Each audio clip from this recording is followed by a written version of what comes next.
ஓதும் அடியாரின் நெஞ்சினுள்ளே அம்மா உங்கள் அடியினை பணிந்து நின்றால் நீ இடருண்டோ அம்மா.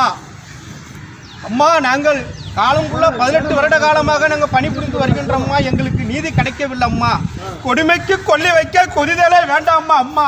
இப்படியே போகும் அம்மா. எங்கள் டாஸ்மார்க்கோட வாழ்க்கை மாறும் அம்மா. ஐயா, டிஎஸ்பி வந்தாங்க, ஏஎம் வராங்க, டிஎம் வராங்க, எஸ்ஆர்எம் வராங்க. எல்லாம் வந்ததுக்கு அப்புறம் டிஎஸ்பி, ஏஎஸ்பி, போலீஸு, கலெக்டர் எல்லாம் கடைக்குள்ளே வந்துட்டாங்க ஐயா. அந்த டாஸ்மார்க்குள்ள அதுக்குள்ளே என்னையா இருக்கு அம்மா? இருட்டில் வாழ்ந்த எங்களை வெளிச்சத்துக்கு கொண்டு வராமல் விட்டுட்டீங்களா அம்மா. பணி நிரந்தரம் பண்ணுங்க அம்மா. அம்மா, காலமான கடைசியில் சர்ச்சு தேவதையும் வராங்களம்மா கடைக்குள்ள. அந்த நீதி தேவதைக்கு இடம் இல்லையம்மா. இந்த நீதி தேவதைக்கு இடம் இல்லையம்மா. அவங்க வந்து என்னம்மா பண்ண போகிறாங்க அம்மா? ஒரே ஒரு கேள்வி கேட்குறேம்மா. இந்த டாஸ்மார்க்குள்ள என்னம்மா இருக்கு? 18 வருஷமாக நாங்கள் பணிபுரிகிறோம்மா. அதை நிரந்தரமாக்குன்னா அந்த ஜட்ஜிக்கு தெரியாத ஐயா? சொல்லுங்கம்மா, நீங்கள் தாம்மா விட கொடுக்கணும். 18 வருஷமா உங்களோட வந்து நான் புலம்புறோம்மா.